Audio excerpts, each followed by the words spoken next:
Hi and welcome to the Night of the Jumps press conference. Today we've got two of the biggest riders in freestyle motocross, and they're here in Mannheim, Germany for the fourth round of the Freestyle of Nations. This is going to be a huge event, May the 20th, starting at 7 o'clock. And with me I have Marc Pinyol to my right, and all the way on the far side there, Harry Bink. We've got Harry from Australia riding in the world team, Marc Pinyol, Spanish, and of course riding in the Spanish team. That's very simple. Maybe Marc, grab the microphone and let's get the show on the road. You just arrived today. You had to put the bike together. Yeah. First problem, you got to get here and get that bike put together perfectly so you feel pretty much on form tomorrow in training. How does it feel to just get that job done? And does it take a little bit of energy out of you when you're trying to think about tomorrow's competition, but you're doing bike mechanics? No, actually not. I like to work in my bike, so it's kind of okay. What it takes a lot of energy is always, because I need to work on the bike, I need to wake up pretty early to make it to the airport at the first flight. So then at the end of the day, I'm tired. But it's okay, because then it gives me the opportunity to work on the bike, to see that everything is okay, to check it also, and I know that the bike gonna work perfectly, and then I'm ready for tomorrow. Awesome. Harry, I'm going to ask you the same question because you spent a lot longer on yours. You were out there for about 5 hours today working on that bike. Welcome. And I had two people helping me. Marc actually beat me to finish my bike, and I had two really good mechanics helping me. But yeah, no, to answer your question, came straight off the plane from Japan, X Games. Last time I said I didn't have any jet lag, and then it hit me like really hard. This time I'm claiming it. I got no jet lag. I'm feeling good. Bike's built. As far as feeling energy for the event tomorrow, I feel very satisfied with my bike setup. I just bought my own very dirt bike here in Europe, so now I can keep coming back and performing in Europe. Last time, obviously, I had a bad accident, so I've come back for redemption. My bike's built, and I'm ready to come in swinging. Mate, that's what I like to hear. Right, well, let's talk about X Games first. You've just flown in from there, directly from Japan. How was X Games this year? You ended up with a bronze medal, I believe? Yeah. So it was, X Games was pretty gnarly. The setups conditions were pretty gnarly. When I say gnarly, I mean the down ramp was the same height as the up ramp. Now, when you got a super kicker that's jacked really high, that's a really heavy landing. So there was zero room for error, and if you made a mistake doing a double flip on that setup, you would I don't even want to know what would happen. Consequences were high, so it was really nice to leave that event safe and with a medal. Really stoked on that. As I said, it was gnarly. It was just a really scary event. It was good to come out of that one alive. Right, the trick you landed at X Games, double backflip, one-handed knack. I found out actually the real name for that trick was the McFritz, and that would be a 20-year-old name, and I completely forgot it. So double backy, one-handed knack, grabbing the boot. That was actually the trick you crashed on going in a single flip in Munich. How does it feel to, you've just done that trick, you had a crash, and then a month later you go to X Games and do it in a double backflip? Yeah, it's gnarly doing that trick. So for anyone that doesn't talk that freestyle language, which I didn't actually know what that was called either, but you take one hand off and you do a knack, you take one leg off and you touch the back of your boot.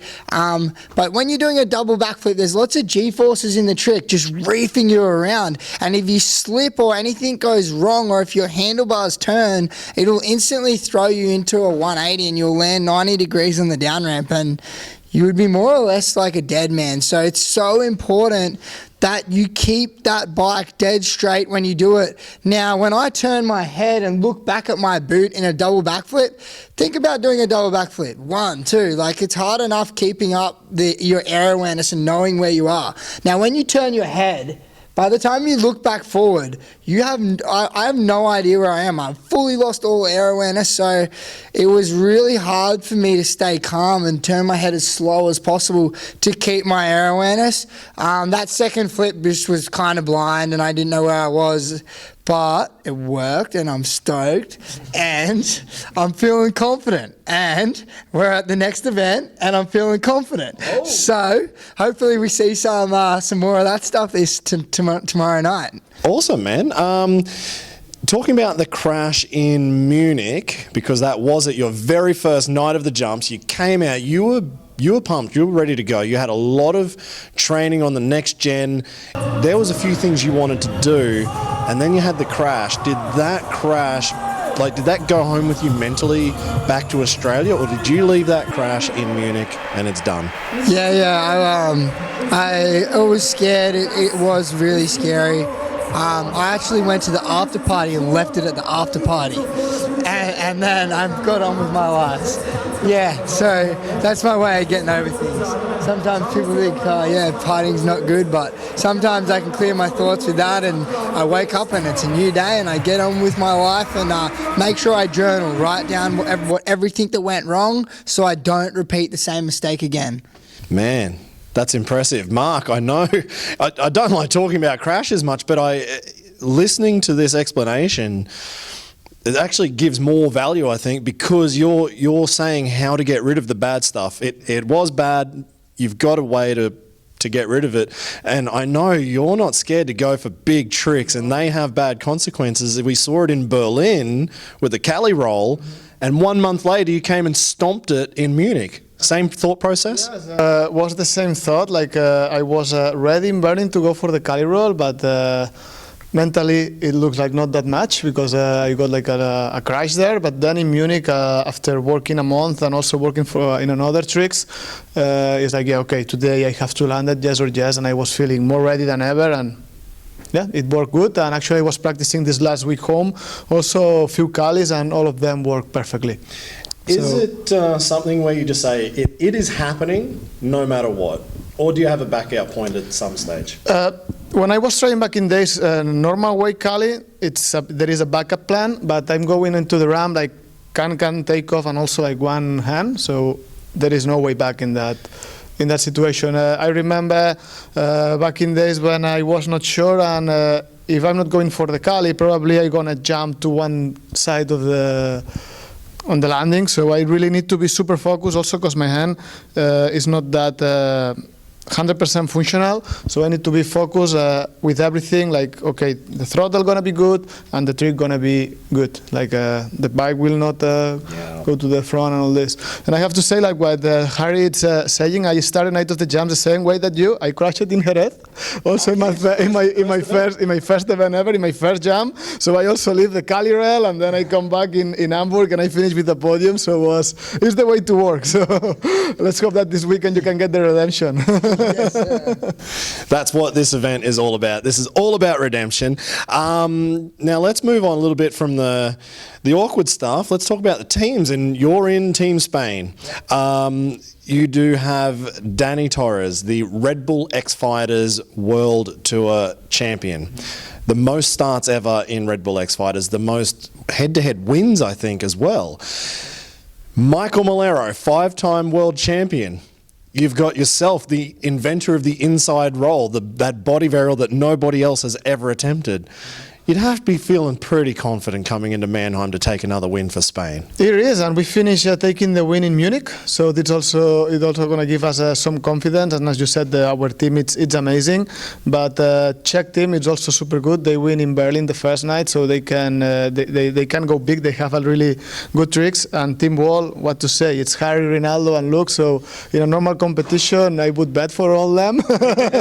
So gonna be hard to beat them, but it also gives us confidence, and we will need to go big. We will need to throw big tricks if we want to win. So this is like this, and with Danny and Michael, we can. I love that. Would you say Team Spain actually is maybe more cohesive, because you, Danny and Malero, you ride a lot together. You do a lot of competitions together around Spain. You do get to go to Malero's place a lot, and how does that work when you go into the synchro comp? Who goes together? There's 2 riders that do synchro. Who decides? Normally, back in days, we're always Danny and Michael, because they got the more similar tricks with the C grabs and all this kind of stuff. But now Malero prefers to do it with me, because he's feeling better with some other kind of tricks, and I'm good with that.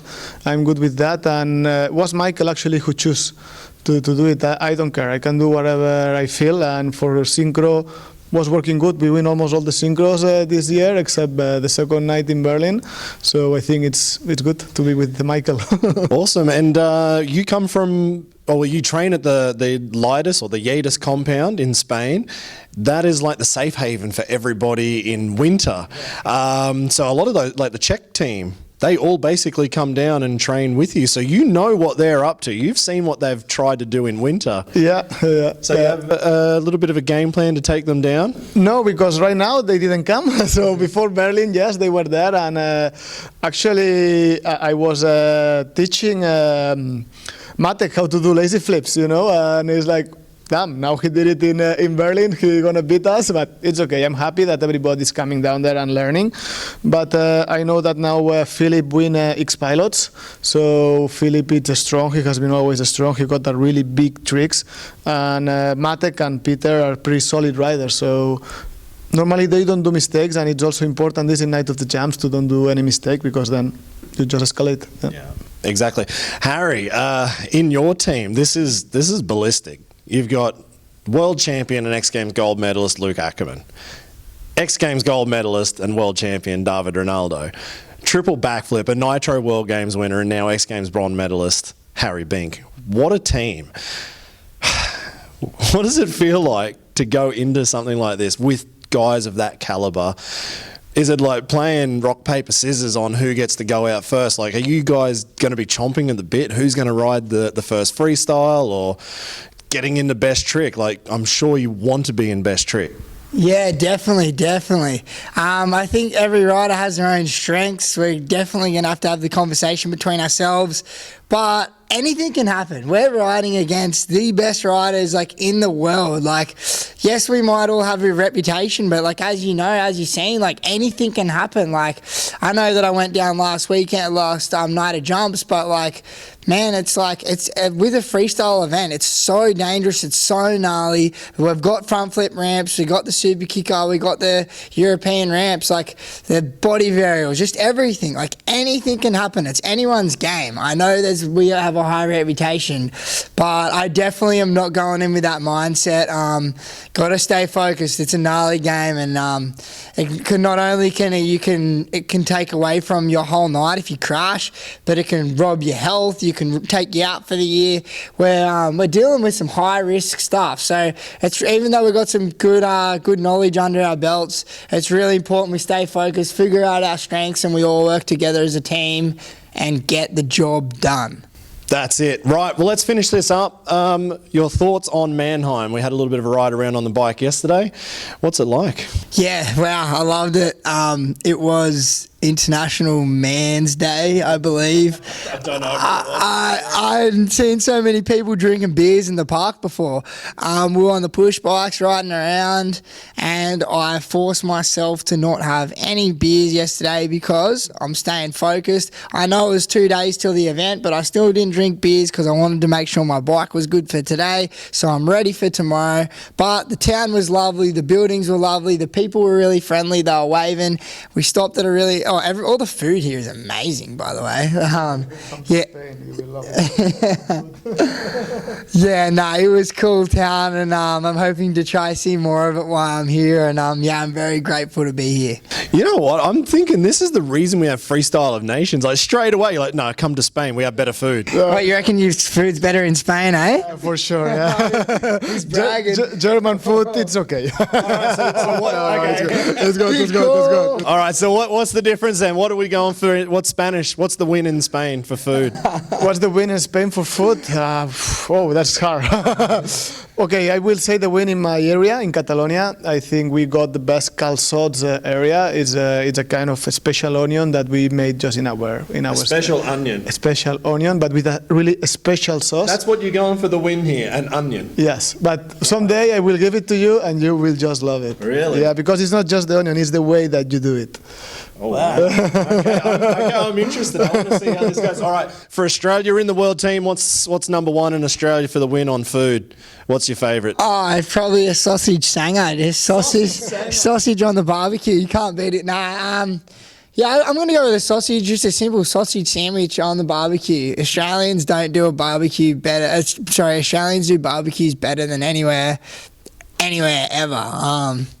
Hey, that's why you're quite happy to be in Germany with all the barbecues yesterday and sausages on the barbecue in Germany. Yeah, just steaks, just anything to do with some beer and a barbecue, you're on. Happy days. Thank you very much, guys. See you tomorrow on the Night of the Jumps live stream. We're on YouTube. It's got a live chat. I'll probably try. I've had both of you guys in the break, actually. I think I had Marc in Berlin, you joined, and Harry in the break in Munich. Might try and get yous back. Might find somebody else as well. But we have the YouTube live stream. We have the live chat. Jump on there tomorrow night, 7 p.m. local time here in Germany, which is +2 UTC. Catch you later.